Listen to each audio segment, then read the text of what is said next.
Well, everyone, it's time for us to go and take a look at the iPhone 14 Pro and see how this phone is holding up so far in 2023. Now, I will tell you, I have a lot of strong opinions on this type of device. I think it's beautiful. I think it works out very well. But for those of you who are close watchers of the channel, you know that I haven't really been switching over to my iPhone 14 Pro. I own the 14 Pro. I use it sometimes for my videos on my second channel and third channel, to be honest. But I actually have my iPhone 13 Pro that I use on an everyday basis. Now, very close watchers to the channel who've been watching for a while may actually know that I've actually been switching over to the brand new iPhone every year, pretty much since like 2017. It's been great. I've been having great moments, and I feel like a little like kid again whenever I get a new iPhone and I get to switch over to it and test all the new features. But the 14 Pro has to be one of the smaller changes I've ever seen, and I guess my love for my iPhone 13 Pro overshadowed my excitement to switch over to the 14 Pro. And even though this thing had like a dynamic island and all these other things, I don't know, like I think the eSIM thing really bothered me, to be honest, and that really stopped me from upgrading to something like the iPhone 14 Pro. And that really kind of upset me because I felt the same way about the iPhone 7 and the iPhone 8s when they removed the headphone jack. When they removed it, I was very sad, and I was like, I'm not going to upgrade from my iPhone 6 Plus or 6S Plus because they don't have home button. They don't have headphone jacks. I don't know why I keep saying home button. They don't have headphone jacks. It's going to be so sad. I can never get used to it. But once you make the switch, you do get used to it, and it becomes better and better. So I'm still kind of sad about myself, like I haven't switched yet. This is not a therapy session. I just kind of want to say that. But I think the 14 Pro is a great phone. I think it's going to be awesome. With the outside in particular, this is an iPhone that had a big visual change. I love visual changes on iPhones, and I definitely do think that Dynamic Island is going to hold up a lot better than a lot of people think. For this to be, though, like the standard feature, for this to be the reason why people would upgrade to a 14 Pro, there's no point in it at all. I mean, it's like a cool little gimmicky feature kind of thing, but it's not something that's going to be useful. And I guarantee you in like the next 5 years, people will look at the Dynamic Island as probably one of the most gimmicky things ever. Probably not. I mean, I would say Force Touch was a more important feature than the Dynamic Island. And I do think the removal of the eSIM kind of outweighs my way of looking at the Dynamic Island in a way. I'm not too sure, but it's just kind of like one of those things that kind of stood out to me. On top of that, I still love ProMotion. I think the display on this thing looks great. I love the way this thing feels. Like, it feels like a very, very, very premium device. And that's something that I love about this phone for sure. Now, we still have a Lightning port at the bottom. It's rumored that the iPhone 15s are going to be basically removing that and bringing a USB-C port. I think that's going to be awesome. I think that's going to be a really cool feature to bring. I don't know if that's going to be the reason why I would recommend buying a 14 Pro right now, mostly because that'd be a reason to not buy it, so you can pick up a USB-C iPhone in the future. But regardless, I still think it looks pretty good. And on the back, you have this standard, actually you have the frosted glass back, which looks beautiful. Easily probably one of my most favorite things going for this type of device is that you do have that frosted glass back, which looks beautiful in and of itself. On top of that, you do have that triple camera setup on the top left. So you have a wide ultra-wide telephoto lens, we'll talk about it in a second, with a LiDAR sensor, which is a nice little touch. You have wireless charging, IP certification, MagSafe,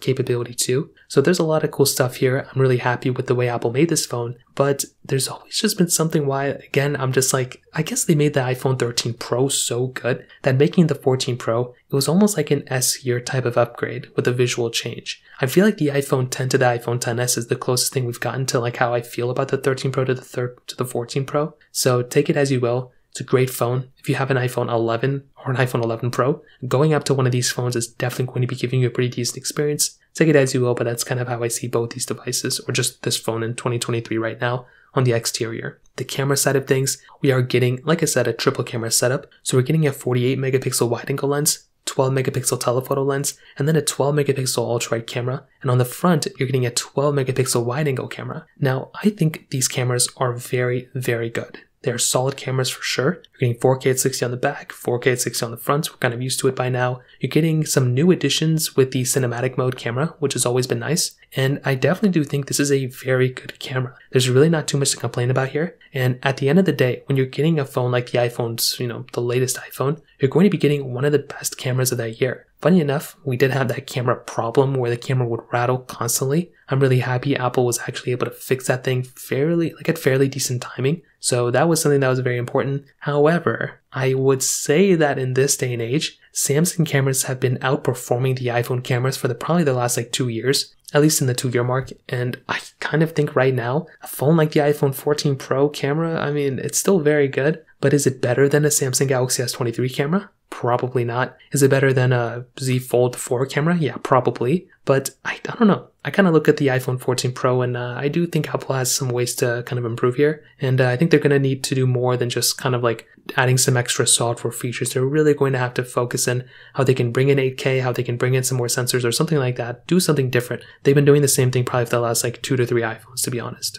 In terms of software and longevity, it's the same old, same old. We're pretty much going to be getting unlimited software updates for the next 6 to 7 years, which is awesome. And again, that's a beautiful thing. When you're getting an iPhone like this, it's going to be lasting quite a bit of time in that perspective. And whether you buy it today, or you buy it next year, buy it the year after, or you buy in 2027, this thing's probably still going to be getting software support, which is a really cool thing. Now, performance-wise, this thing has the Apple A16 Bionic chip inside of it with 6GB of RAM. And funny enough, this thing has probably the newest chipset you can get right now on any iPhone. I say that because, the A15 Bionic that's inside of the iPhone 14 is a little bit slower. It's a year older than the A16 that we have here. I do wonder if Apple's going to be doing the same thing with the iPhone 15s. Are they going to be putting the A16 inside of the iPhone 15, then the A17 inside of the iPhone, 15 Pro? If that ends up being the case, we're going to have some pretty interesting comparisons coming around during September. But I look at the iPhone 14 Pro, still a very fast phone, can do anything you throw at it. It's going to have, great RAM speed. It's going to be able to hold a bunch of applications in the background, which is beautiful. There's not a lot to complain about with a phone like the iPhone 14 Pro. So I think that kind of stuff is really awesome. And that is just one of those things to keep in mind. I think the 14 Pro is a very good performing phone. Again, there's not a lot to complain about here. You can really do anything you throw at it. And whether you're playing, super small games, or you're playing Genshin Impact at the highest levels, if you're playing Call of Duty Mobile at the highest graphics, if you're just doing some, office-related work, if you're taking pictures, if you're doing X, Y, and Z, it's going to be able to handle it. If this iPhone can't handle it, then there's a problem, because this is the fastest iPhone you can basically buy right now. So take it as you will. Battery life was also fairly decent on this iPhone, and it's gotten much better with the last several iOS updates. So that's the beautiful thing about just iOS in general. You can just, even though when this iPhone comes out there's issues, that's the case with every phone. When the Galaxy S23 and Galaxy S22 came out, there were issues with it, but Samsung and Apple can fix those issues and they can move on from it. So it'd be an issue if they never fix it. There's some phone manufacturers who never fix the problems that their phones, announce with. So that's always been something that kind of stood out to me. But I definitely do think something like the iPhone 14 Pro sits in a good spot in terms of battery life. Now, to answer the question, is the iPhone 14 Pro still worth buying in 2023? The answer is yes. Clearly, it's still worth buying. There's no kind of secret there. However, I will say that with an iPhone 14 Pro, are you willing to give up that eSIM or give up that SIM card in general? If you are, then by all means go for it. But if you want to pick up a phone that's a little bit of a better deal, I would probably recommend buying an iPhone 13 Pro. I think that's such a good iPhone. It has so much power and so much capability that it really only makes sense to buy a phone like that. If I'm being honest, I still look at phones like the iPhone 13 Pro, iPhone 11 Pro. Those are very good iPhones I've had amazing experiences with that still hold up very well. The 14 Pro is great. It's the first time in 4 years that I didn't switch, or 5 years or 6 years, whatever it's been, that I didn't switch the latest iPhone that I own. But take it as you will, but that's kind of how I see this iPhone holding up so far. If you have any other thoughts or questions, let me know in the comment section below. Hit the like button, that would mean so much, but definitely hit that subscribe button. More importantly than everything else, I love every single one of you guys. Hopefully I'll catch you guys in the next video. Peace out till then.